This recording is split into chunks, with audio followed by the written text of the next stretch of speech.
I know that what I'm doing and the work that I'm doing is necessary on all fronts, particularly right now, being Black and queer. Love always wins and all of that.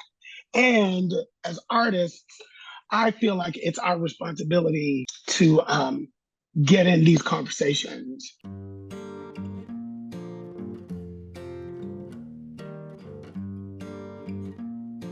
Hey, Billy. Morning. It's morning for me. It's not morning for you. Yeah, where are How are you? you? I'm in New York today. I was in LA over the weekend and I'm back in New York City. I just missed you because you were in the UK and I would have loved to have seen I you in the was. flesh. I was. I'll be back to the UK and Oh, you'll see me good. in the flesh when I come back. How was your London trip? You like the UK, right? I do. I really like the UK. I like my trip was amazing. You know, Baby was a dancer. Uh, one of my singles went number one on BBC Two radio, which I'm told is like the biggest pop station in Europe, which is Yeah. amazing for, um, you know, a man of a certain age who is really defying the odds and, really thriving and succeeding in spaces that are generally reserved for children. Um, generally people enter the music industry as children and then they grow into legacy artists. I have lived a full career and life and I'm sort of entering the market, re-entering the market as an adult. And so my trip over there was really beautiful because I was able to see people face to face, talk to people face to face, really get in the space with people, so that you all understand who I am. I think one of the greatest parts about being a recording artist is that it's you, it's me. I'm also an actor, so I play characters, and people fall in love with characters that aren't actually me, and so it's been amazing. I just did a 25 city tour back in May, and it was amazing to be back in front of audiences as myself and to really be able to speak from who I am and where I am and what I believe in and all of that stuff. So yeah, I love London. I'll be back. Yeah, well, I think everyone in the UK loves you. We absolutely loved you being here, and it's great that you've got new music and your new album coming out. And it is so interesting. Well, there's two things I want to talk about here. I think the first is, yes, we all know the music industry is incredibly young. If it seems to be getting younger by the year. We have got sort of Yeah. kids releasing records, and I think the message that puts out across the board, whatever career you're in, is that's where your peak is. Your peak is when you are, teens, 20s. And 20. actually, you're totally disproving that one and saying, no, you can do whatever you want, whenever you want. And we need to hear that message more. Yeah, and we need to see it more often. And so therefore, the gatekeepers have to be more open to when it's necessary. I know that what I'm doing and the work that I'm doing is necessary on all fronts, particularly right now, being Black and queer and out and at the forefront with a voice, with a platform to speak truth to power. We're there again. We're there again. And when I was growing up, there was a thing called protest music that, I haven't seen a whole lot of this time around. This time around, the regressive son. This time around, the conservative taking over, trying to take over everything. Because the world it's in a circle of life. So like, it's always gonna come back around. We win, love always wins, and all of that. And as artists, I feel like it's our responsibility to get in these conversations and make a difference. Toni Morrison speaks of it. I'm paraphrasing, but she says something like, this is the time when artists go to work. There's no room for shame, no need for fear. We write, we speak, we do language. This is how civilizations heal. I take my art and my purpose and my calling, dare I say my ministry, because I do dare, very seriously. It's really, really important to me that I show up in the way that I do. Yeah. And I'm imagining that feels, well, it's obviously taken years and years of extreme hard graft to get to that place where you're able to show up as you and to be celebrated in that way. And it's a beautiful thing. But when you look back to your first batch of music in the 90s, where, you know, you've talked about you had to show up as straight, and you were very good at pretending to be straight at the time.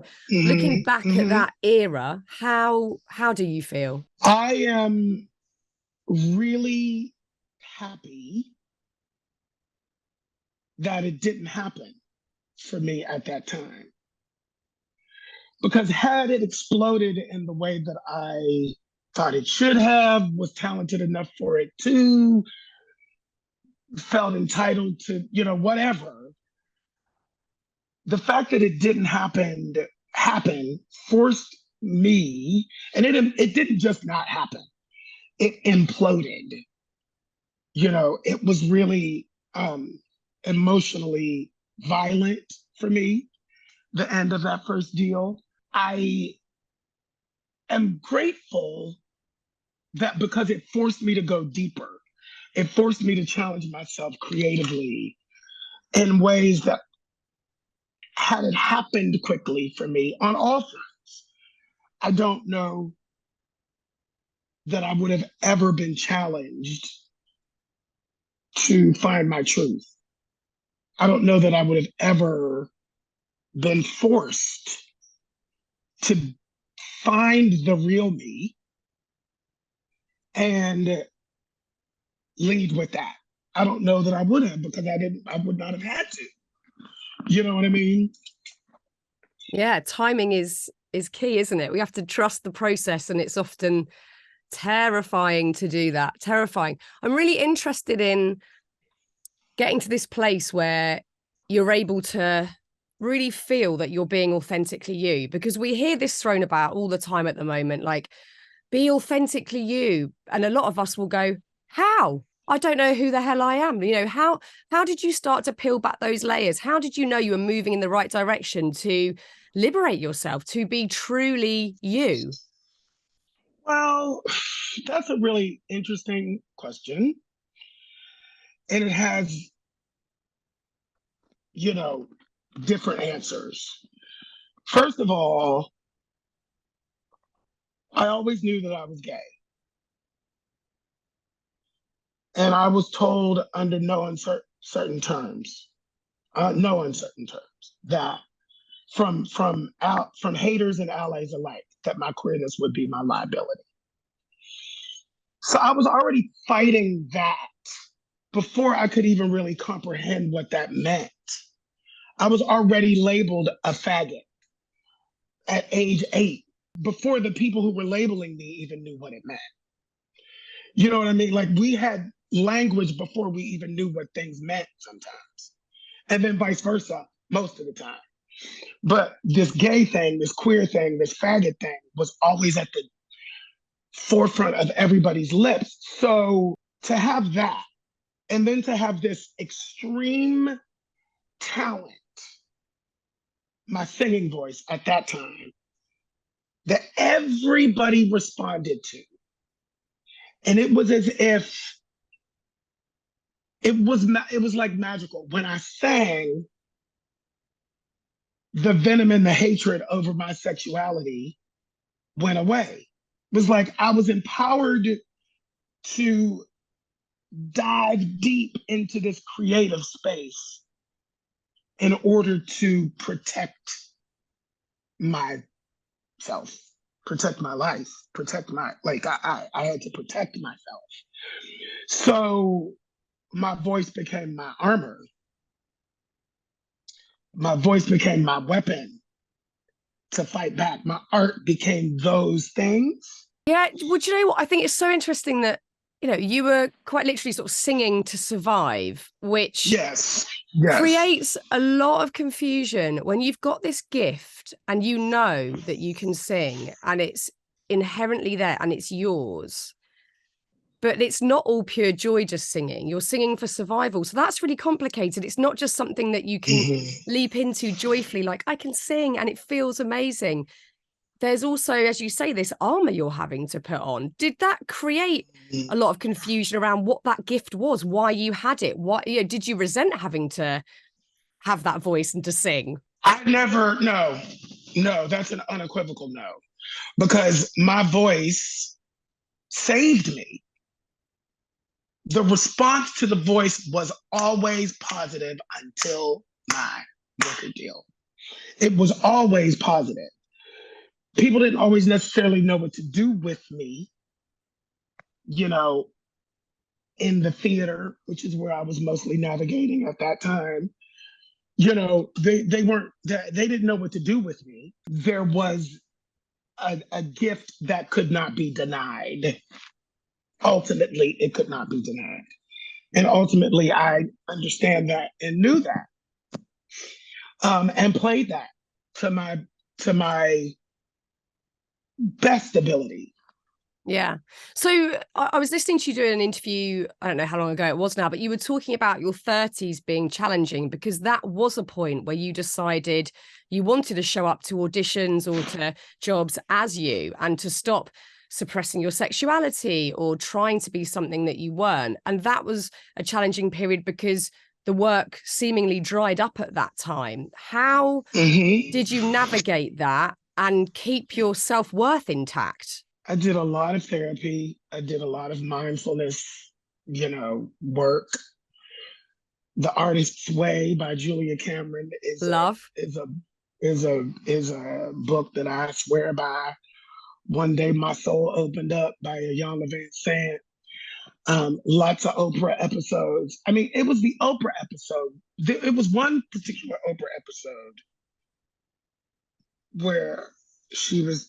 It was she and Maya Angelou and Iyanla Vanzant. And they were talking about service, and the idea was, the theory was when we shift our intention from ego to service, then everything will work itself out.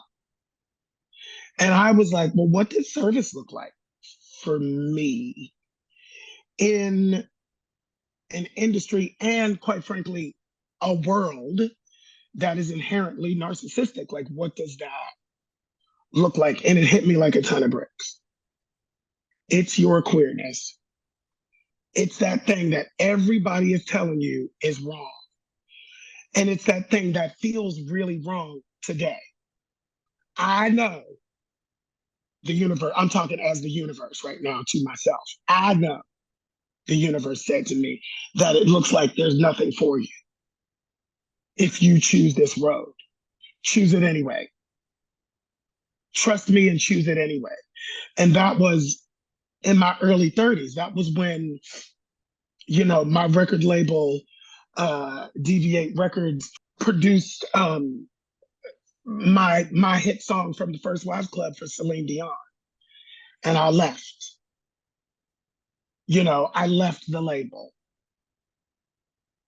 I said I didn't come here to be a demo singer. No shade to Celine Dion. She sounds great on the song, but that's my song. And y'all have turned me into a demo singer for Celine Dion, so we're done.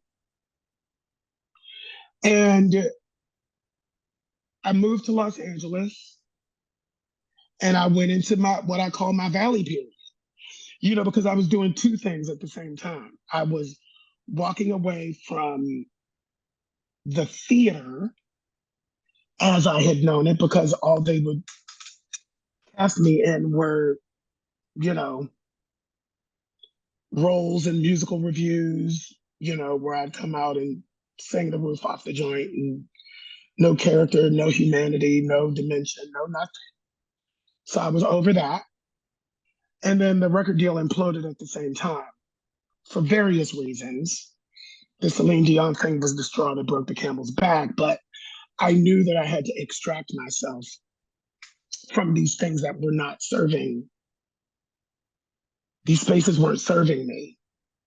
And I didn't know if they ever would. And I knew that I was going to have to create my own space.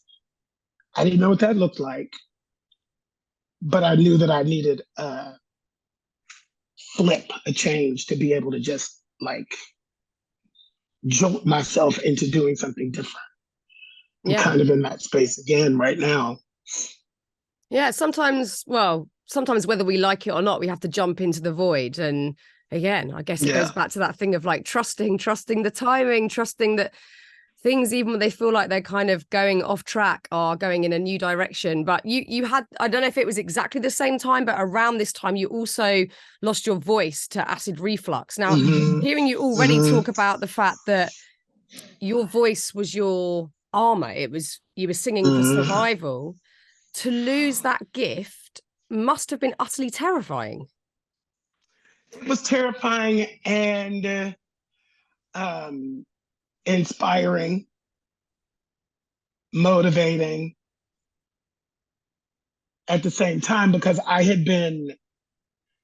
a manifester. I believe in manifestation. So I had been speaking my specific desire into the universe, which was, I am more than my voice, actually. It's not just about my voice. I'm more than my voice. However, I was too afraid to step out on faith without leading with my singing voice first, without leading with that. I was too afraid to not lead with that. So it had to go away. So I would be forced to not lead with that. Be careful what you wish for. Be careful what you ask for. I asked to be seen as more than my voice. So I had to do the work that was required to achieve that distinction. Did you also feel that there was some sort of emotional resonance, not just there being a physical problem, but could you sense that your voice disappeared because there was something that you needed to say or you wanted to say or you couldn't say? Yeah. All of those things. It was like, when you come out of this, who are you going to be? Are you still going to be trying to please everybody? Are you still going to be trying to be something that you're not so you can what? Be famous? Okay. Once again, that's all ego. And as an artist, as a real artist, I've had to navigate that space a lot and discern what is ego versus what is calling, and how to choose the latter and snatch that ego shit back. You know? Yeah, it's the trickier but much more interesting route, because as you said at the start of the chat, this world that we move in with, whether it's, music or the stuff that I do, it can be incredibly narcissistic. So to choose the route of service or calling is a much tougher route. Going down the ego route, it's easy. We can all go and court fame and the sort of superficial elements of it easily enough because the framework's there. But to go down the other route, that's a longer, harder road to take. But I guess once you know, there's no other option. Well, yeah, there's no other option. And for me, it was the only way. Because my purpose here is something different on this earth, right? My purpose is different.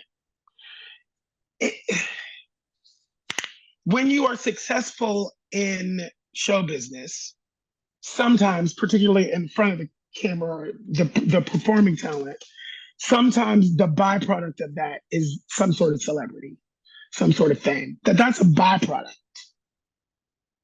And what I'm grateful for is that I learned early on that's not the reason why you do what we do. Sometimes it's a byproduct, but I'm going to be doing it anyway, whether that celebrity and that fame and that, you know, money set for life kind of situation comes or not. I'm going to be doing this, whatever this is anyway. Um, that's a real artist. Yeah, and it's led you to do some incredibly interesting projects. And obviously you've gone on to have just the most sensationally diverse career, dynamic career. There's so many different moving parts to what you do. And Yes, thank you for seeing that. It's a beautiful thing, but during that period, I'm guessing, which was challenging, to then move into this era where you're doing these incredible musical theatre roles. Obviously, you have a new album coming out. I find it very interesting because as an actor, you have to go through these motions and you have to draw on emotion, which can be incredibly painful and hard to relive things or even reenact things that feel slightly familiar. How has that helped you heal? Has that helped you get to a better cognitive place with the things that you've experienced? The short answer is yes. I feel like Kinky Boots was healing for me because, the character of Lola forgives her father. And I had to forgive both my fathers. So the act of practicing that role every day got me to the other side of something. I was so happy that somebody was finally taking me seriously as an actor that I had no idea how triggering it was, what it was doing to my body and to my emotional space. Because as actors, the body doesn't know the difference when we put ourselves through this stuff. So, I was HIV positive, playing this role who is HIV positive, and I hadn't told anybody. I mean, I told my sister and my closest friends, but I hadn't even told my mother. And so I was going to work every day, reliving the 80s and 90s, which was nothing but trauma. I was a kid. I lost more people by the age of 21 to AIDS than my 85-year-old grandmother had. We fought for our lives. I came out at 16 in 1985. We went straight to the front lines to fight for our lives. And we won. The antiretroviral drug came out in 96.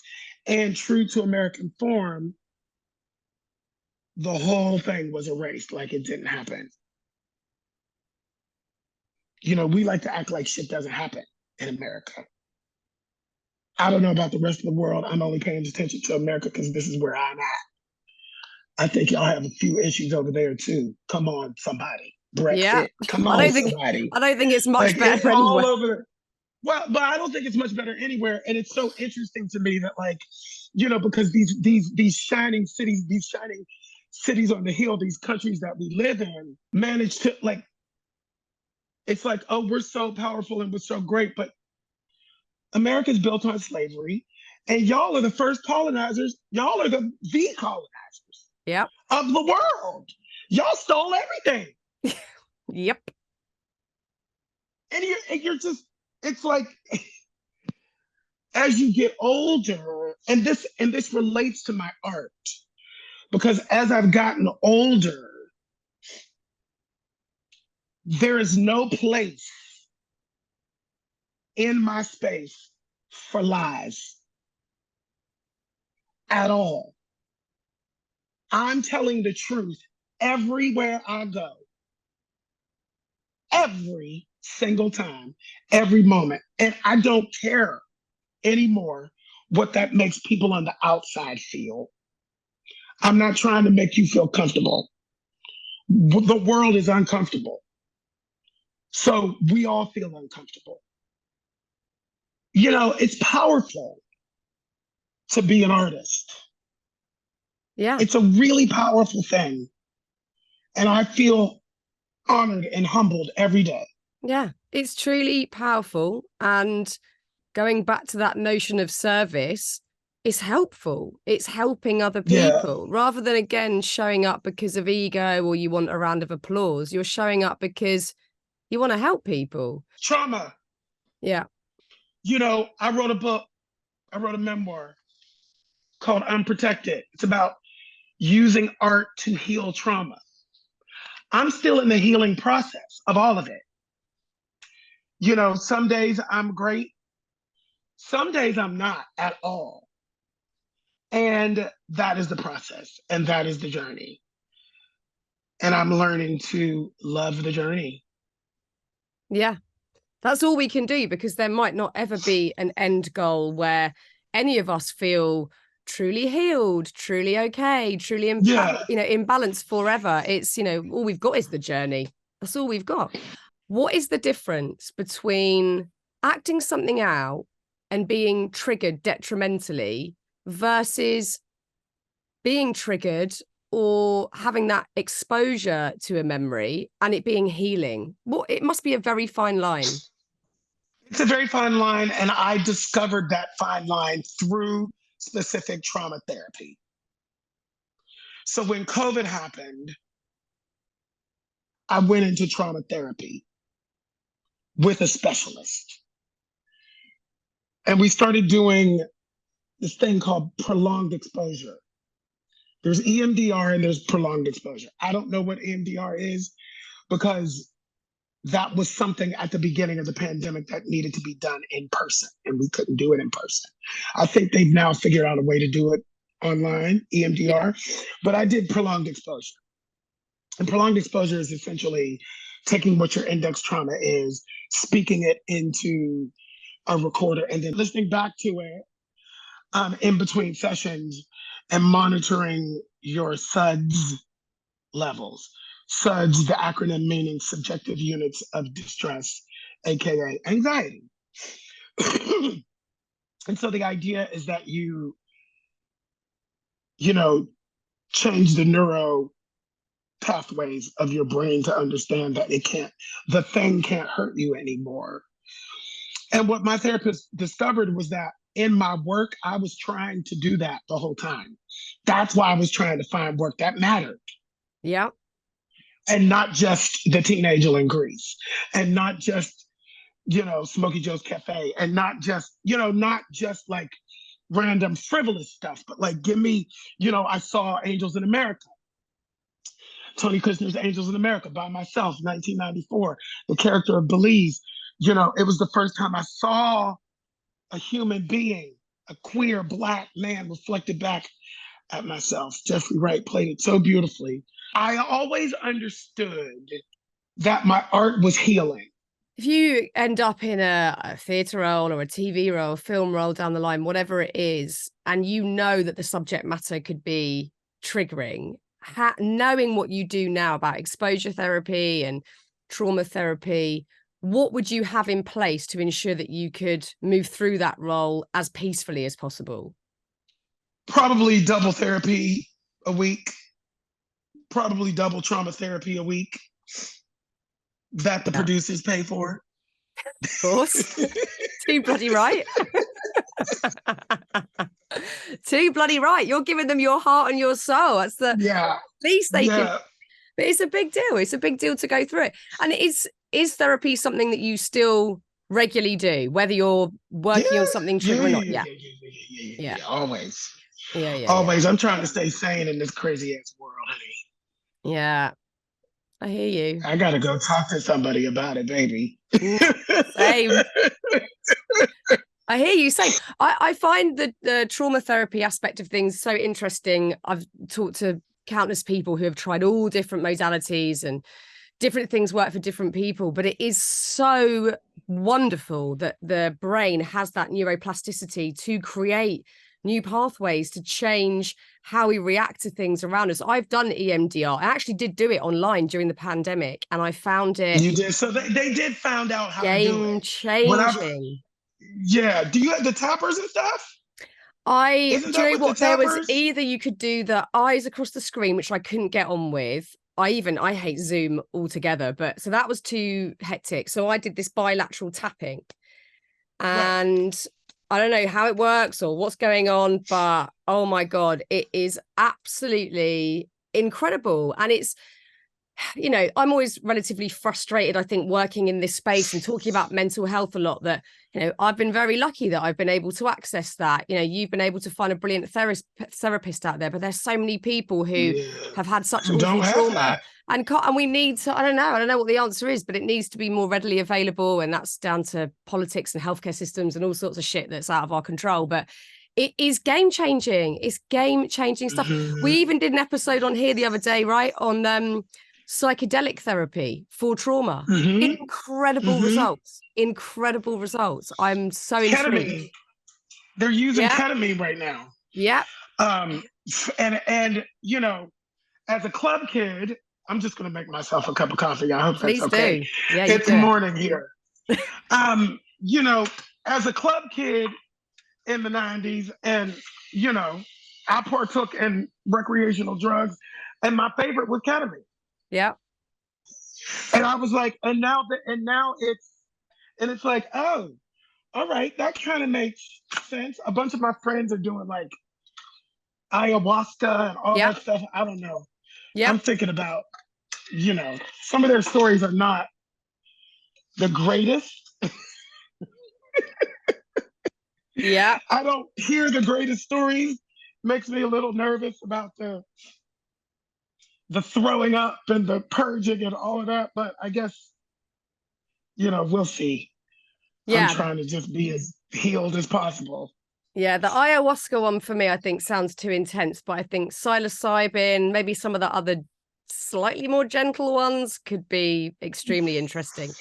Hey, I also wanted Yeah. to talk about a recent Instagram post of yours that I absolutely loved, where you were with your stylist Ty, Mhm. and you were questioning why people say, I could never pull that off. And you were saying, you just put it on, that's how you pull it off. And that Yeah. has so stuck with me. And it not only inspired me on that day that I watched it, but I also did my own little Instagram post inspired by yours, very much referencing you. I did not steal it, very much gave you the due credit. You can steal it.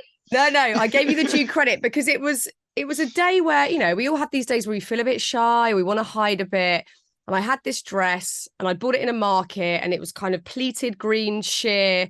And I knew that you'd be able to see like my hot pants and bra, but I was like, oh, I don't know whether I should wear it. And then I watched your video and was like, I'm wearing it. And I wore it out and I felt fantastic all night. I Yeah. loved wearing it. And I put a picture of me in the dress, and all my lovely followers were, again, like thanking you, going, oh my God, I've got this wedding coming up. I'm going to wear that bloody hat I didn't feel brave enough to wear. I was going to wear that, whatever. And it's like, wow, so many of us, I think, feel so stuck in a rut with how, if we give ourselves permission to express and to have fun with clothing, that feels like something And to that take we up miss. space.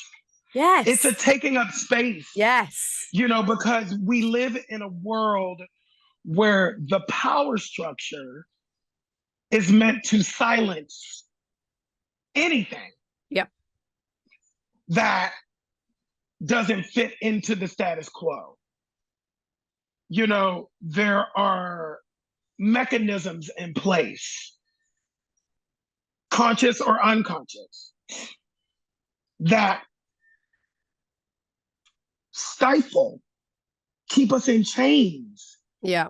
Little things that are not even like, I hate the word microaggression, but like they're micro things because they seem just normal. Like, like the politicization of something. Oh, you've politicized it. Well, of course I have. Everything is political. What are you talking about? What you're saying is shut up. That's what you're saying.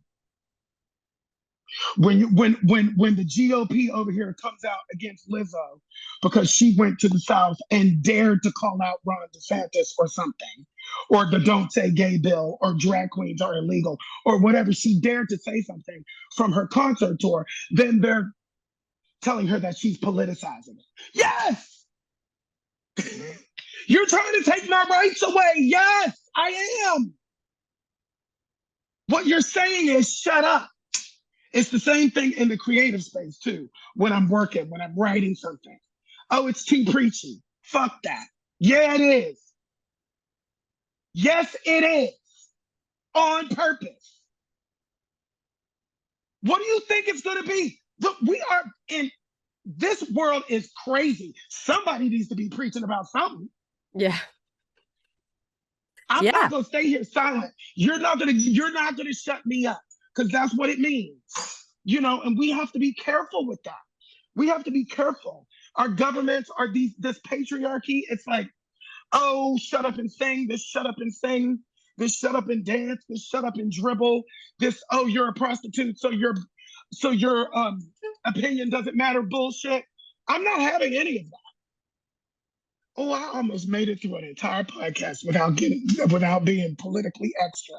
Then you just got right at the end. You're like, this bitch is not, she's not screaming yet. I got it. I love it. I love it. Look, this is your time and space. You say what you want. You can screech and preach and do the whole thing. I don't care. I love it. It's great. But it's passion. It's passion. And as you say, you know, clothing can be very political, and clothing is about taking up space. And I think the majority of people, you know, not even in the public eye, I'm talking about the majority of people feel small. They don't feel heard. They don't feel seen, and they are scared to say what they think. And that's why I like what you're doing, because you're championing those that will stand up and say what they want to say, or will do things differently.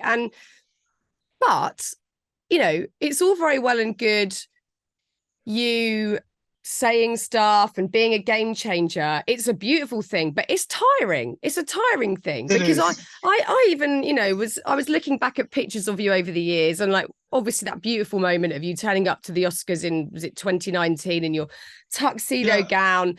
That was where I think the red carpet for men started to get a bit interesting, because before that it was entirely boring. Like, oh, no, I don't even want to look. It's just all of blokes in suits. And then it's now a lot more interesting, and that is a great feeling for you. You're a game changer. You set a new precedent. You set a new standard. Yet very, very tiring to get to the place of being able to do so, because you've had to go through being unaccepted, being denied the right onto the red carpet to wear the dress. So it's all wonderful to have that feeling, but it's a hell of a lot of work to get there. It's a hell of a lot of work to get there, and it's a hell of a lot of work to maintain. Yes. What I think people don't understand is that to be the fabulous thing that you see me being costs money. Yeah. It costs a lot of money to do that. And oftentimes I have to pay for that shit myself.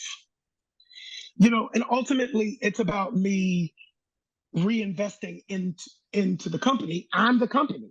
I'm the brand. We've covered a lot of subjects. We've covered a lot of ground.